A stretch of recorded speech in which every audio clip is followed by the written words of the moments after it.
ಒಂದು ವಿಧಾನಸಭಾ ಚುನಾವಣೆಯಲ್ಲೇ ನಮ್ಮ ದುಡ್ಡು ಕಡಿಮೆ ಬಿತ್ತು, ಅದಕ್ಕೆ ನಾವು ಸೋತೀವಿ ಅಂತಿದ್ರಿ. ಮಾತು ಬರಬಾರ್ದಾಯ್ತು ಅವ್ರ ಬೈ. ದುಡ್ಡು ಎಲ್ಲಿಂದ ಬರ್ತದೆ ಅದು? ಇವರು ದುಡ್ಡು ಯಾರು ಕೊಡ್ತಾರೆ ಎಲೆಕ್ಷನ್ ಸಮಯದಲ್ಲೇ? ಭ್ರಷ್ಟರು ಕೊಡ್ತಾರೆ ಅವರು. ಯಾಕಂದ್ರೆ ಭ್ರಷ್ಟ ವ್ಯವಹಾರಗಳು ನಡೀಲಿ ಅನ್ನೋ ಕಾರಣಕ್ಕೆ ಭ್ರಷ್ಟು ದುಡ್ಡು ತಂದು ಕೊಡ್ತಾರೆ. ಕಡಿಮೆ ಬಿತ್ತು, ಅದು ಸೋತೀವಿ ಅಂತ ಹೇಳಿದರು. ಇಡೀ ವ್ಯವಸ್ಥೆನ ಭ್ರಷ್ಟ ಕೊಡೋದು. ಇವತ್ತು ಯಾರು ಬಂದರೂ ಇದ್ದು ಹೇಳೋರು, ನೀವು ಇವತ್ತು ಹೊರಗೆ ಅದ್ರಿ ಬೈತೀರಿ, ಒಳಗೆ ಬಂದ್ರೆ ನೀವು ಅದಕ್ಕೆ ಅಡ್ಜಸ್ಟ್ ಆಗ್ತೀರಿ. ಈಗ BJP ಜೊತೆ ನೀವು ಅಡ್ಜಸ್ಟ್ ಆದಂಗೆ. ಹೀಗಾಗಿ ದೇವೇಗೌಡರ ಟೀಕೆಗಳಿಗೆ ಮೊದಲನೇ ಬೆಲೆ ಇಲ್ಲ.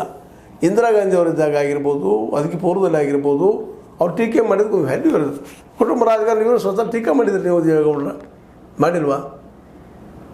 ಆವತ್ತಿನ ಇಂದಿರಾ ಗಾಂಧಿ ಅವ್ರನ್ನ, ಅವ್ರ ಮಕ್ಕಳನ್ನ, ರಾಜೀವ್ ಗಾಂಧಿನ, ಇವತ್ತು ರಾಹುಲ್ ಗಾಂಧಿ ಅವ್ರನ್ನ ಒಳಗೆ ಅವ್ರ ಜೊತೆ ಕೆಲಸ ಮಾಡಿಕೊಂಡ್ರು UPA ಸರ್ಕಾರದಲ್ಲೇ.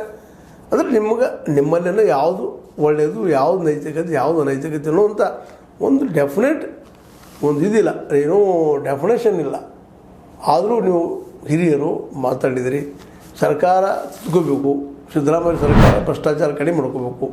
ಮಾಡ್ತಾರೋ ಇಲ್ಲೋ ಆ ಮಾತು ಬೇರೆ. ಯಾಕಂದ್ರೆ ಅವರಾಗಿದ್ದಾರೆ. ಇವತ್ತು ಎಲ್ಲರೂ ವ್ಯವಸ್ಥೆ ಅದಾಗಿದೆ. ಎಲ್ಲೆಲ್ಲೂ ಅವರೇ ಭ್ರಷ್ಟ ಕಾಣ್ತಾ ಇದ್ದಾರೆ ಇವತ್ತು.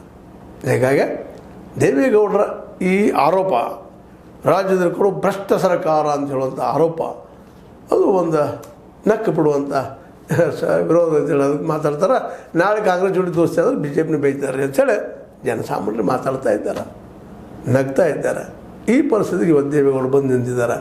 ಅವರ ಮಾತಿಗೆ ಎಷ್ಟು ಬೆಲೆ ಇತ್ತು 60-70ರ ದಶಕದಲ್ಲೇ, ಅದು ಇವತ್ತು ಉಳಿಲಿಲ್ಲ ಅನ್ನೋದು ಅಷ್ಟು ಸತ್ಯದ. ಏನು ನೆನಪಿಸ್ಕೊಂಡ್ರು ಲಂಕೇಶ್ ಅವ್ರನ್ನ, ಮತ್ತೊಬ್ಬರು ಏನು ನೆನಪಿಸ್ಕೊಂಡಂಥ ಒಬ್ಬ ಆಗಿ ಹೋದಂಥ ನಾಯಕರನ್ನು ಅಥವಾ ಬರಹಗಾರರನ್ನು. ಹೌದು, ಒಳ್ಳೆಯ ಬರಹಗಾರಿದ್ದರು. JDS ಎದ್ದಿಲ್ಲದ್ರಲ್ಲಿ ಅವರು ಸಹಕಾರದ.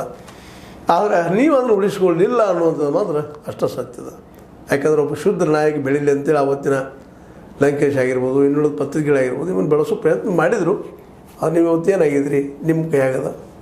ಆದರೂ ಲಂಕೇಶ್ ಅವ್ರನ್ನ ನೆನೆಸಿದ್ರಿ, ಥ್ಯಾಂಕ್ಸ್ ಫಾರ್ ಇಟ್ ಅಂತ ಹೇಳ್ತಾ, ಇದು ಇವತ್ತಿನ ವಿಶ್ಲೇಷಣೆ. ನಿಮಗೆ ಲೈಕ್ ಆಗಿರ್ಬೋದು, ಲೈಕ್ ಮಾಡಿರಿ, ಶೇರ್ ಮಾಡಿರಿ, ಕಾಮೆಂಟ್ ಮಾಡಿರಿ. ಜೊತೆಗೆ ಸಬ್ಸ್ಕ್ರೈಬ್ ಆಗೋದು ನಿಲ್ಲಿಸ್ಲಿಕ್ಕೆ ಹೋಗ್ಬೇಡ್ರಿ. H16 ನ್ಯೂಸ್ ಅರ್ಥಾತ್ ಹೇ ಸೀತಾರಾಮ್, ಇದು ಸತ್ಯದ ಕೈಗರಡಿ ಒಂದು